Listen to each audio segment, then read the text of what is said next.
Welcome back in my new blog video. इसमें हम लोग पढ़ने वाले हैं बल तथा गति के नियम। ठीक है, सबसे पहले बात कि बल किसको बोलते हैं। फॉर एग्जाम्पल मान ले जाए कि ये एक आदमी है, मानते कि आदमी है, ठीक है, यहाँ पे आदमी है। अब इस आदमी पर अगर ऐसे बल लगा रही है, हिली ना, इसको बोलते हैं बल। क्वेश्चन पढ़ते बोलता है कि जब हम किसी वस्तु को खींचते या उसे ढकेलते हैं तो हमें उस वस्तु पर बल लगाया जाता है, ठीक है ना। तो इस अवस्था में पड़े हुए गेंद को हम पैर से टक्कर मारते हैं, गतिमान करते हैं। गतिमान में गति करने पर हमेशा दिशा के पैर परिवर्तित हो सकती है। इसमें कहना ये चाह रहा है कि इसी भी स्वाद है, ठीक है। तो इस पर जब इस पर हम बल लगाए तो इसका क्या हुआ, स्थिति इसका परिवर्तन हुआ ना, ठीक है। किसी चीज़ को ढकेलना, किसी को खींचना बल कहलाता है। क्या बोले फिर से बताओ, किसी को ढकेलना, किसी को खींचना क्या कहलाता है, बल कहलाता है, ठीक है। यहाँ पे वही बात है। तो बल से क्या क्या हो सकता है, देखो बल गति प्रारंभ कर सकती है। तो कोई रुकल है, इसको से धकेल दिए, गति प्रारंभ हो सके, है ना। कोई आदमी ऐसे ऐसे ढलान पे खड़ा, उसको धकेल दो पीछे से, गति हो जाएगा, उसमें चल जाएगा। हाँ वही बात, ठीक है ना। यहाँ पे और गति से विराम में रोका जाता है ना, कुछ आ रहा है तेजी से रोक दो उसको, ठीक है, तो विराम हो जाएगा, ओके। और गति दिशा बदल सकती है, मतलब ऐसे आ रहा है बॉल, ऐसे हमारे शर्ट से इसकी दिशा बदल दिया ना, चला गया, तो बल लगा कर दिशा बदल, ठीक है। हाँ वही जो भी बात है, ठीक है। अब बोलता है दूसरी शब्दों में बल वस्तु में त्वरण उत्पन्न कर सकता है। क्या कर सकता है, त्वरण। ऑब्वियसली बात, देखो कोई चीज़ यहाँ पर रुका हुआ, ठीक है, इसको स्पीड किए, ऐसे किए, तो ये 0 पर था, इसका स्पीड क्या बढ़ गया, तो स्पीड परिवर्तन हुआ ना, बल से त्वरण हो गया, है ना। या फिर आ इसको हम रोक दिए, ठीक है, तो स्पीड कुछ होगा, 0 कर दिया, स्पीड फिर परिवर्तन हुआ ना। जब गति परिवर्तन क्या होता है, त्वरण होता है, तो बल से त्वरण परिवर्तन होता है, ठीक है। यहाँ पे कॉमन सेंस की बात है, समझ में आ गया। इसके अतिरिक्त जब हम वस्तु के आकृति बदल सकते हैं, बल जो आकृति बदल सकता है, इसको मचोड़ दिए, इसको मचोड़ के कर दे, ठीक है। यहाँ पे इसका आकृति बदल जाएगा ना, बदल जाएगा, ठीक है। आकृति बदलने को विरूपण करें, क्या बोलते हैं हम लोग, विरूपण। रूपण मतलब क्या होता है, बताओ, रूप, वी मतलब बदलना, बदलना है ना, विरूपण है ना, आकृति। जब हम बल लगा किसी का आकृति बदल देते हैं, जैसे इसका आकृति हम इसे बदल दें, ठीक है, तो क्या हो गया, इसका विरूपण हो गया। क्या हो गया, इसका विरूपण। बोलते हैं हम क्या सीखे, बल या बलों का समूह वस्तु की चाल में परिवर्तन कर सकता है, ठीक है, ये समझ गए हम लोग। बल या बलों का समूह वस्तु की गति की दिशा में परिवर्तन कर सकता है। बल का समूह किसी वस्तु की आकृति को भी बदल सकता है। बल के प्रयोग से किसी गतिमान वस्तु की दिशा परिवर्तन कैसे कर सकते हैं। इतना दिया, फुटबॉल यहाँ से आ रहा है, यहाँ टक्कर मार, यहाँ चला गया, ठीक है, तो देखिए दिशा परिवर्तन हो गया ना, वही यहाँ लिखा था, भाषण पढ़ने जो है नहीं। बल की संकल्पना, ठीक है, बल की संकल्पना कैसे की गई, कैसे, ठीक है, समझते हैं। तो यहाँ पे बल को परिणाम है, मतलब बल का मेजरमेंट कैसे, ज़्यादा या कम है ना, तो बल ज़्यादा लग रहा है, कम लग रहा है, अगर पता कर सकते हैं संख्या में, तो उसमें क्या बोलते हैं हम लोग, बल को परिणाम है। अब बल को दिशा भी है, आप इधर जान भी करते हैं, बल जीरा लगता है वही दिशा, एक दिशा होता है, एक दिशा निश्चित दिशा में लगता है बल ना, है ना। तो बल को क्या है, दिशा भी है, इसलिए बल क्या है, सदिश राशि, इसमें परिणाम भी है और क्या है, दिशा भी है, ठीक है। यहाँ पर आए बोलता है वह बिंदु जिस पर बल लगता है, जैसे कि इस बिंदु पर हम बल लगाए, ठीक है, तो इसको क्या बोलेंगे, इस बिंदु क्या बोलेंगे, बोले बताओ, लगाव बिंदु। क्या बोलेंगे इसको, लगाव बिंदु, ठीक है। यहाँ पर तो बल से हमें किस किस चीज़ का पता चलता है कि बल किस वस्तु पर लग रहा है, बल कौन लगा रहा है, बल का लगान बिंदु क्या है, किस बिंदु पर बल लग रहा है, लगान बिंदु है ना। बल की क्रिया रेखा था दिशा क्या है, क्रिया रेखा मतलब किधर काम कर रहा है, देखो इसे मान लीजिए ऐसे काम कर रहा है, इसका क्रिया रेखा इधर होगा, दिशा भी क्या होगा, इधर होगा, वही क्रिया रेखा हुआ, ठीक है। यहाँ पे अब बल की प्रकृति क्या है ना, अर्थात वह किस प्रकार का बल है, ठीक है। तो यहाँ पे एक बात आएगी, किस प्रकार का बल, तो दो प्रकार का होता है, एक होता है संतुलित बल, एक होता है असंतुलित बल। क्या होता है, संतुलित बल, असंतुलित बल। तो संतुलित बल किसको बोलते हैं, असंतुलित बल किसको बोलते हैं, आइए हम जिसको समझने का कोशिश करते हैं। संतुलित बल इसको अभी बोलेंगे, इसमें संतुलित बल लग रहा है, क्यों, क्योंकि यहाँ पे जो है बल होता है, देखो मान ले एक ये मेज है, इस पर कोई चीज़ रखा हुआ है, इसे, ठीक है, यहाँ पर रखा हुआ है, ओके। तो इस मेज पे ये जो बक्सा रखा हुआ है, ये इस पर बल लगा रहा होगा, है ना, इस पर बल नीचे लगा रहा होगा, इसका वजन होगा ना, लगा रहा होगा ना बल नीचे, ठीक है। तो जितना बल नीचे लगा उतना बल ये ऊपर भी लगा रहा होगा, ये टेबल वो जो इतना इसके ऊपर बल लगा रहा होगा, इसके ऊपर से बल इसके नीचे से बल लगा, बात समझ में आ रहा है, ठीक है। यहाँ पर ठीक है, ठीक है, जितना बल इधर से इस पर हवा लगा उतना बल भी इधर से लगा रहा होगा, ठीक है। इसलिए एक जगह खड़ा है, क्या है, एक जगह ये इसलिए है क्योंकि इस पर चारों बगल से क्या आ रहा है, बिल्कुल समान बल लग रहा है, ठीक है। इधर से भी समान, इधर से भी समान, इधर से भी समान, इधर से भी समान, ठीक है। जितना इधर से लग रहा है उतना उल्टा इधर से लग रहा है, जितना इधर से लग रहा है उतना उल्टा इधर से लग रहा है, ठीक है, इसलिए एक जगह है। लेकिन अगर किसी वजह से इस समान बल को, संतुलित बल, अब ये संतुलित है, कोई चीज़ अगर संतुलित बल में तब वो रुका रहेगा, क्या रहेगा, अस्थिर है, संतुलित है। लेकिन अगर हम इधर से एक्स्ट्रा बल लगा दें, क्या कर दिए, एक्स्ट्रा, तो इधर इसका जगह बदल गया, इसका स्थिति परिवर्तन हो गया, तो उसको बोलेंगे असंतुलित बल। क्या बोलेंगे उसको, असंतुलित। हाँ, असंतुलित बल तभी होगा जब स्थिति तभी परिवर्तन होगा जब उसका असंतुलित बल हो जाएगा, ठीक है। यहाँ पर देखो, यहाँ पे संतुलित है तो संतुलित बल चारों बगल से पैक है ना, मतलब जितना धक्का हम लगे इतना धक्का, जितना धक्का हम ठीक है ना, तो जितना धक्का हम इसको लगाएगा उतना धक्का ये भी हमको लगा रहा है, तो अभी क्या संतुलित, ना ये इधर जाएगा ना हम ऊपर जाएंगे, लेकिन अगर हम इधर से बल बढ़ा दिए तो इधर तो बल जितना था उतना ना भी था, है ना, इसके बाद जितना था, लेकिन अब हम इधर से बल बढ़ा दिए, है ना, इधर ज़्यादा हो गया, इधर कम हो गया ना, तभी असंतुलित हो गया, तभी चलने लगेगा। समझ गया ना, संतुलित बल और असंतुलित बल। इसका मतलब कोई भी चीज़ अगर रखा हुआ है उस पर कौन सा बल लग रहा है, संतुलित बल। तब बताओ ऊपर से कौन सा बल लगेगा, गुरुत्वाकर्षण बल। कौन सा बल, गुरुत्वाकर्षण बल। समझ में गया ना, गुरुत्वाकर्षण बल लग रहा होगा यहाँ से ऊपर से, ठीक है। नीचे से कौन सा बल लग रहा होगा, घर्षण बल। कौन सा बल, घर्षण बल लग रहा होगा, ठीक है। यहाँ पे चारों बगल से इसको बल लगते रहता है, ठीक है। यहाँ पे इधर से गुरुत्व बल, इधर से गुरुत्व बल। इसके बाद आगे समझेंगे गुरुत्वाकर्षण चैप्टर में। क्या है, किसी वस्तु पर एक साथ कार्य कर रहे बलों का परिणाम यदि शून्य हो जाए, क्या हो जाए, शून्य हो जाए, तो वह संतुलित बल कहलाता है, ठीक है। कहने का मतलब देखो, इस पर जो बल लग रहा है, ठीक है, मान लिया जाए कि इधर से लग रहा है 2 न्यूटन का बल। कितना लग रहा है, 2 न्यूटन। इधर भी कितना लगेगा, 2 न्यूटन। इधर से मान लिया 1 न्यूटन लग रहा है, इधर से भी क्या लगेगा, 1 न्यूटन लगेगा, ठीक है। तो दो का कैंसिल आउट किया, इधर 2 का तो -2 हो जाएगा, क्योंकि ये ऊपर से नीचे लगा रहा है, तो 2 - 2 कितना, 0। इधर 1, तो इधर भी, इधर से ये लगा, इधर से ये लगा माइनस में, है ना, इधर, ठीक है। तो क्या होगा, 0। तो सब जितना बल लगा इसका कितना, संतुलित बल में क्या होता है, सबका बल का मान 0 है, 0 होता है, ठीक है। यहाँ पे तो इसलिए संतुलित बल है। अभी बता भी कि इसलिए एक जगह खड़ा है, ठीक है ना, लेकिन इधर से हम बल लगा अपना हाथ के, इधर हम कर दिए 5 न्यूटन। कितना कर दिए, 5 न्यूटन। अब इधर से बल 5 न्यूटन किधर भागेगा, इधर भागेगा ना, क्योंकि इधर कम हो जाएगा, इधर ज़्यादा हो जाएगा, तभी असंतुलित हो जाएगा, ठीक है। यहाँ पे वही यहाँ पे बोल भी रहा तुम्हें परिभाषा में, यदि किसी वस्तु पे एक साथ बल कार्य कर रहा है ना, और परिणामी बल क्या हो, शून्य, क्या हो, मतलब चारों बल से बिल्कुल समान लगे, तो वो क्या कहलाएगा, संतुलित बल होगा। जैसे यहाँ देखो टेबल पर रखा हुआ टेबल है ना, ये समान बल, इधर भी समान बल लगा है, ठीक है। यहाँ पे बस यही है, ठीक है। यहाँ पे यदि संतुलित बल के अधीन कोई वस्तु उस वस्तु वर्ता को मानो कोई बल कार्य नहीं कर रहा है, मतलब लगेगा नहीं कोई कार्य, तुरंत क्या होता है, इसको शून्य होता है। संतुलित बल में त्वरण क्या होगा, शून्य। संतुलित बल में त्वरण होगा, गति होगा, नहीं गति नहीं, त्वरण कहाँ से होगा, पॉसिबल नहीं है, ठीक है। यहाँ पे यदि किसी वस्तु पर लगने वाले 2 बल संतुलित में है, तो दोनों बल क्या होगा, एक दूसरे के विपरीत दिशा में, क्या चीज़ में होंगे, मतलब जितना ऊपर उतना नीचे, ठीक है। यहाँ पर परिणामी बल क्या होगा, बराबर होगा, ठीक है। यहाँ पर क्या बोल रहा है कि अशून्य परिणामी बल को क्या बोलते हैं, असंतुलित बल, जिसका शून्य मान नहीं हो, ठीक है। अगर किसी बल का मान शून्य वो संतुलित बल हो गया, लेकिन जहाँ पे शून्य से ज़्यादा ऐसे हो गया तो क्या हो जाएगा उसको, असंतुलित बल। असंतुलित बल माइनस में भी हो सकता है, निगेटिव में भी हो सकता है, कोई बहुत बड़ा बात नहीं है, ठीक है। यहाँ पे यदि बोलता है, यदि बलों का एक समूह किसी वस्तु पर लगकर उसमें त्वरण उत्पन्न नहीं करता है, क्या नहीं करता है, त्वरण उत्पन्न नहीं करता है, तो बलों को संतुलित बल कहा जाता है। उसमें त्वरण उत्पन्न नहीं, क्या होगा, इसमें त्वरण उत्पन्न नहीं किया, तो संतुलित बल पे है ना, ये संतुलित है ना।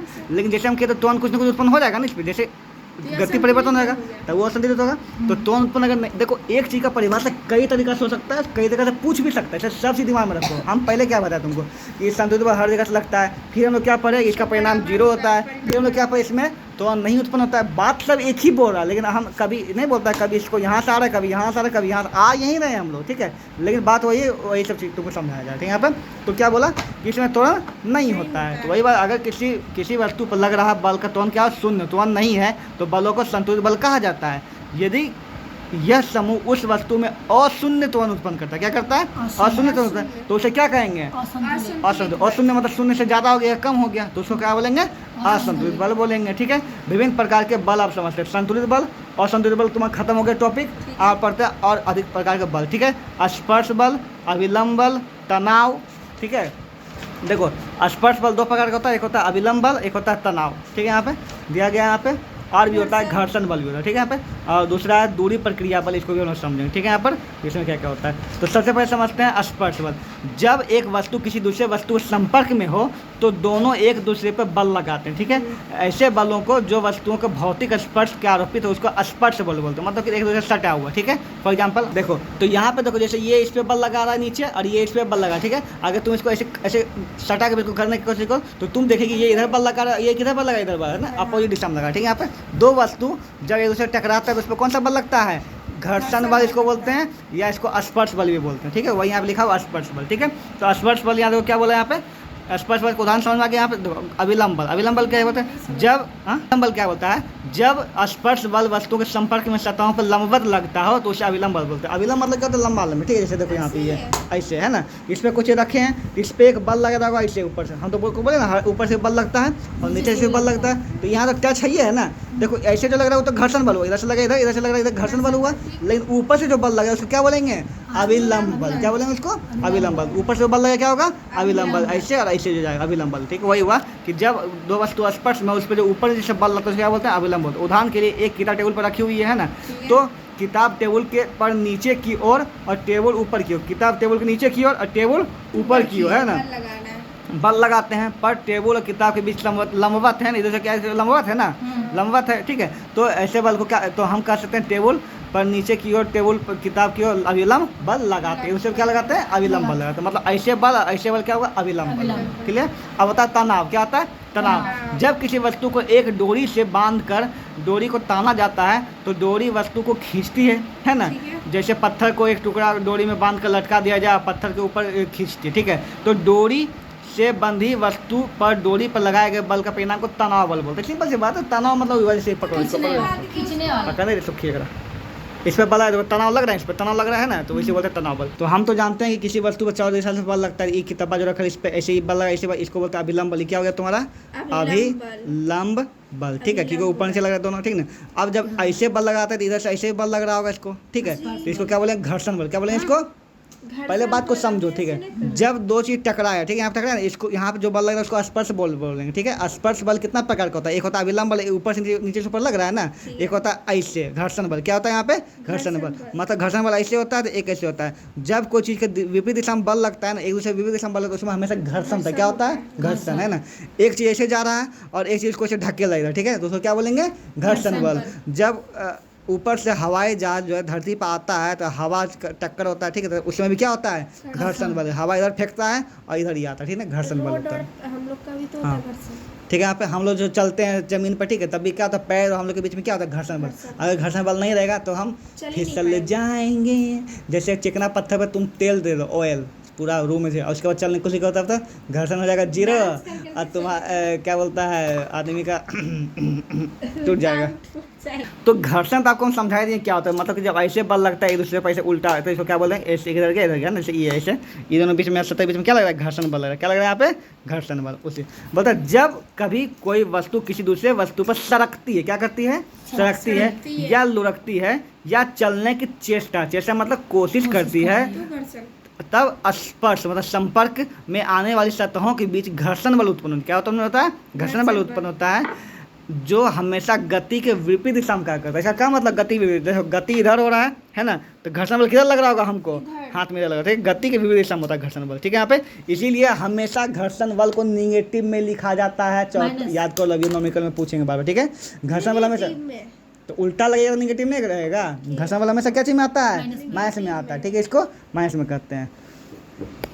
संपर्क की सतह जितनी चिकनी होगी घर्षण बल उतना ही कम होगा, इतना जानवे जितना रुखड़ी होगा उतना घर्षण बल ज़्यादा होगा, ठीक है। अब आता है दूरी पर क्रिया बल, इसको क्या बोलते हैं। जरा से इस चार्ट मतलब खाने वाला चार्ट नहीं, इस चार्ट पे ध्यान देते हैं, ठीक है, पढ़ने वाला चार्ट पे।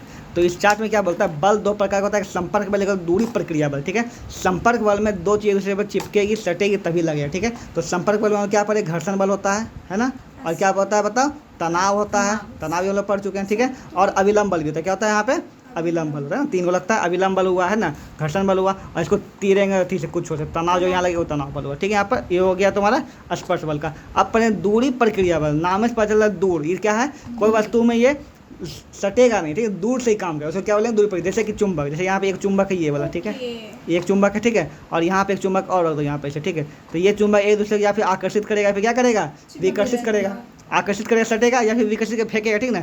तो बिना टच किए काम कर रहा है ना, उसको बोलेंगे दूरी प्रक्रिया बल, ठीक है। जैसे गुरुत्वाकर्षण बल, जैसे यहाँ पे हाँ, जैसे देखो हाँ, ये चाँद, ये धरती है, ठीक है, ये चाँद है, धरती पर चाँद गिरता नहीं है लेकिन फिर भी धरती इसको पकड़ के रख लेता नहीं, घूम रहा है, ठीक है, यहाँ पे। तो इसको क्या बोलेंगे हम लोग, दूरी प्रक्रिया बल। दूरी प्रक्रिया बल में कौन कौन सा आया बताइए, चुंबकीय बल आया, कौन सा आया बताइए, चुंबकीय बल आया, गुरुत्वाकर्षण बल आया और घर्षण बल भी आया, इसको हम लोग समझते हैं कैसे।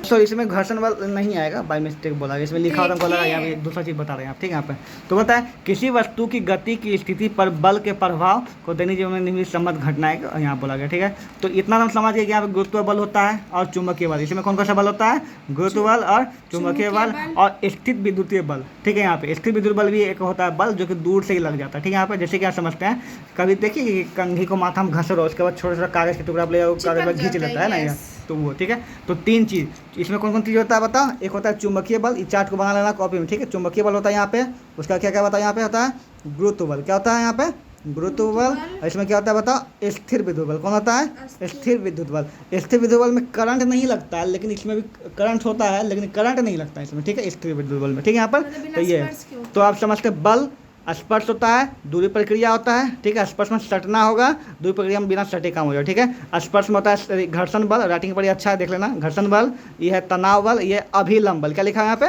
अभिलंब बल। इसको 3 को ऐसे करके बनाना अच्छा ढंग से, ऐसे ठीक है, इससे ऐसे ऐसे, ठीक है। यहाँ पे दूरी प्रक्रिया बल ये 3 को होता है, चुंबकीय बल, गुरुत्व बल और स्थिर प्रक्रिया, ठीक है। हर एक का यहाँ पर तुम चार्ट बना के एग्जाम्पल जरूर दे रहा, ठीक है। यहाँ पर बाकी सब फर्स्ट क्लास है। क्या हम क्या लिखा उसको समझ लेते हैं। बोलते रात्रि में आकाश में चंद्रमा दिखाई पड़ता है, ठीक है। जो चंद्रमा जो पृथ्वी से बंधा होता है, किस बल से, गुरुत्व बल से। किस बल से बंधा होता है, गुरुत्व बल से। इसी प्रकार सूर्य भी जो है गुरुत्वाकर्षण बल द्वारा ही पृथ्वी का अपने चारों ओर घुमाता है। सूर्य बीच में, पृथ्वी चारों ओर घूमता है, तो वही हुआ गुरुत्वाकर्षण बल का ऐसा होता है, ठीक है। हम देखते हैं कि आकाश में रॉकेट जो ऊपर की ओर उठता है, ठीक है। इस कारण रॉकेट अपने निचले भाग में बने हुए छिद्र से कोई गैस तेजी से छोड़ता है, ठीक है। बाहर निकलती हुई गैस रॉकेट को ऊपर एक बल लगाती है, जैसे कि रॉकेट का ऊपर उठता है, ठीक है। एक अन्य समान उदाहरण यह है कि जब हम, है ना, हम पैर के दौरान, ठीक है, हम पैर द्वारा मैदान में गतिमान वस्तु को रोक सकते हैं तो या उसकी दिशा बदल सकते हैं, ठीक है। इसके विपरीत हम पैर से ठोकर मारकर भी उसकी दिशा को बदल सकते हैं, ठीक है। तो इसको क्या बोलते हैं, मांसपेशी बल। मतलब कोई चीज़ आया, ठीक है, यहाँ पे अपना रोके, किससे बल रोके, हमारा मांसपेशी में जो बल था, इसी बल के द्वारा इसको रोके ना, ठीक है। उसको बोलेंगे मांसपेशीय बल। क्या बोलेंगे उसको,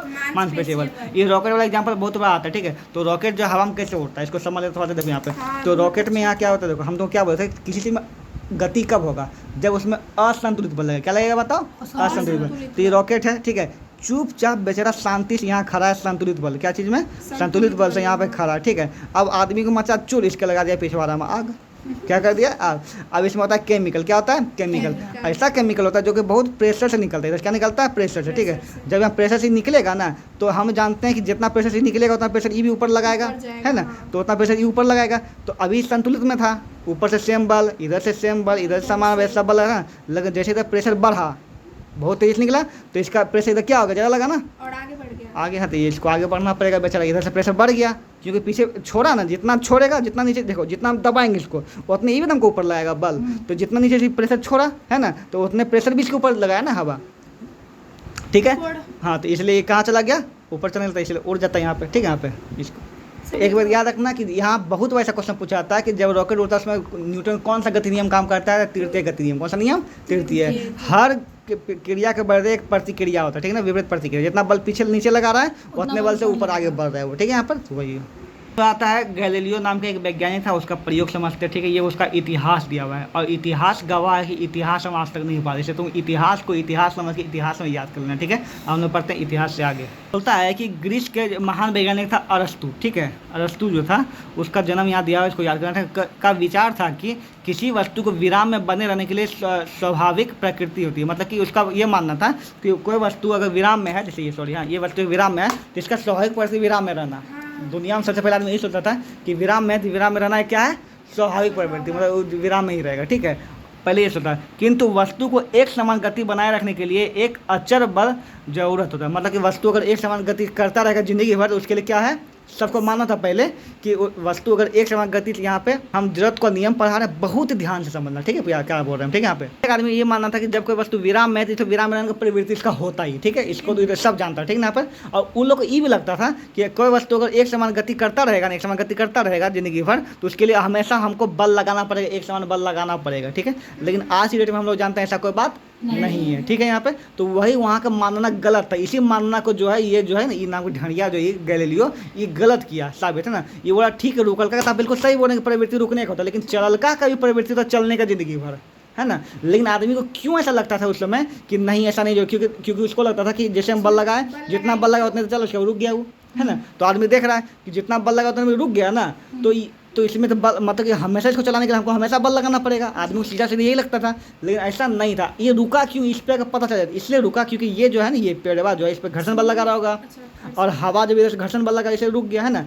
तो ये बोला कि हर एक वस्तु जो गति में है वो गति में रहना चाहता है, हमेशा गति में रहना चाहेगा, जिंदगी भर गति में रहेगा, ठीक है। और हर एक वस्तु जो रुका तो रुका रहेगा, ये तो सबको पता था। इसको बल इस मिथ को क्या है, गलत साबित करना था। क्या साबित करना था, गलत, कि अगर हम किसी वस्तु एक बार इसको धक्का दे दिए जिंदगी भर ये चलता रहेगा, क्या रहेगा, जिंदगी भर चलता रहेगा। लेकिन हम तो देख रहे हैं तो रुक जाता है, देखो रुक गया ना, तो ये रुक गया। तो इसी चक्कर में लगता था आदमी को कि रुक जाता है, लेकिन अब इसको गलत कैसे साबित करना, बिल्कुल सही गलत हो सकता है। तो उसके लिए प्रयोग किया, क्या किया, प्रयोग, ठीक है। तो अभी हम लोग क्या जानते हैं कि ये क्यों रुकता है। ऐसे एक बार इसको कर दी जिंदगी में इसको चलना चाहिए, क्यों रुकता है? क्योंकि इसमें घर्षण बल लग रहा है नीचे से और हवा। अगर नीचे का घर्षण बल भी हटा दे, हवा भी हटा दें, क्या कर दें, हवा। तो इसको एक बार बल लगाएं तो जिंदगी भर चलता रहेगा, कभी रुकेगा? ये नहीं रुकेगा, ठीक है। क्योंकि जब उसमें घर्षण बल ही नहीं है, नहीं रुकेगा ना। इसीलिए स्पेस में जब कोई वस्तु को एक बार इतनों को धक्का दे, जिंदगी भर, जब तक ये ब्रह्मांड है दुनिया में, जिंदगी भर ऐसे ही चलता रहेगा, कभी भी रुकेगा ये नहीं।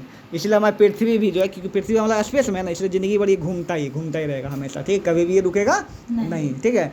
तो वही चीज़ को ये गलत साबित कर रहा था, मतलब कि आदमी को लगता था कि नहीं, कोई चीज़ एक समान गति से चलेगा ना तो उसके लिए हमेशा बल लगेगा। क्या लगेगा? बल। लेकिन ऐसा जो है नहीं है, ठीक है। तो वही चीज़ को ये गलत साबित किया। तो वही बोलता है कि पहले के लोग का मान्यता ये था कि किसी वस्तु को एक समान गति, मतलब एक समान गति कराए रखने के लिए हमेशा क्या लगेगा? बल लगाना पड़ेगा हमेशा। ये एक मान्यता था, ठीक ना। तो गैलीलियो ने गौर से देखा कि ढालू तलों पर, किस पर?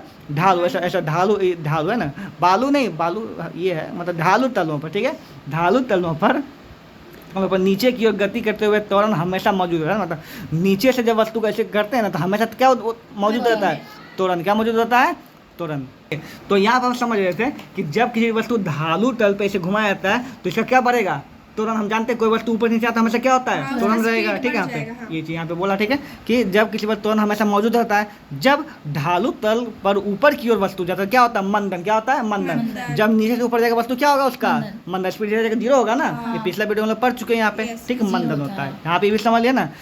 तो इस अनुभव से उन्होंने तर्क दिया कि जब तल ढालू ना हो, क्या ना हो, मतलब समतल हो, बिल्कुल समतल हो ना, अर्थात समतल हो, ना तो त्वरण होगा ना तो मंदन होना चाहिए, है ना। जब ढालू नहीं होगा तो ना तो त्वरण हो जाए ना मंदन होना चाहिए ना, मतलब इस पर ना त्वरण होगा ना मंदन होना चाहिए, है ना। क्योंकि ना तो ऊपर जाना नीचे आ रहा है ना, तो ना तो त्वरण ना तो मंदन होना चाहिए, ठीक है। ये होना चाहिए, ठीक है। अर्थात अतः उन्होंने निष्कर्ष निकाला कि क्षैतिज समतल के अनुरूप गति अचर होनी चाहिए। क्या होना चाहिए?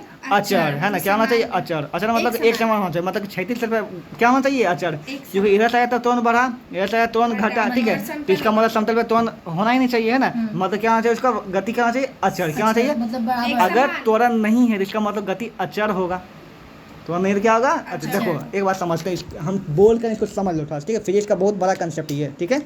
त्वरण हम लोग पढ़ चुके हैं। त्वरण क्या होता है? गति में परिवर्तन, ठीक है। त्वरण कब नहीं होगा? शून्य। अगर गति क्या है? गति शून्य तभी त्वरण नहीं होगा। और गति अगर एक समान है, क्या है? एक समान है। बात को समझो, तभी त्वरण नहीं होगा ना। त्वरण दो कैसे में नहीं होगा? अगर शून्य, तो शून्य वाला तो हम लोग पढ़ ही ले, शून्य, इसमें त्वरण नहीं हो रहा है ना। लेकिन दूसरा कंडीशन भी तो है। दूसरा कंडीशन क्या है कि अगर त्वरण नहीं हो इसका मतलब एक समान तो गति हो सकता है। क्या सकता है? गति अगर कोई करा तो एक समान ही करता ही रहना चाहिए, इसको चाहे कुछ भी हो जाए, ठीक है, कर रहना चाहिए। तो उसी चीज़ का प्रयोग के लिए ऐसे करके प्रयोग किया, ठीक है। तो यहाँ से ढेलवा फेंका तो जितना दूर से फेंका उतना दूर यहाँ ऊपर गया, ठीक है। यहाँ पर ये क्या हो, जितना दूर फेंका उतना दूर यहाँ पे क्या गया? बोल गया, ठीक है। यहाँ पे तो वास्तव में क्या किया यहाँ पे उन्होंने प्रयोग द्वारा क्या किया कि भांति दो जुड़े समतल वस्तुओं को गति का अध्ययन किया। उन्होंने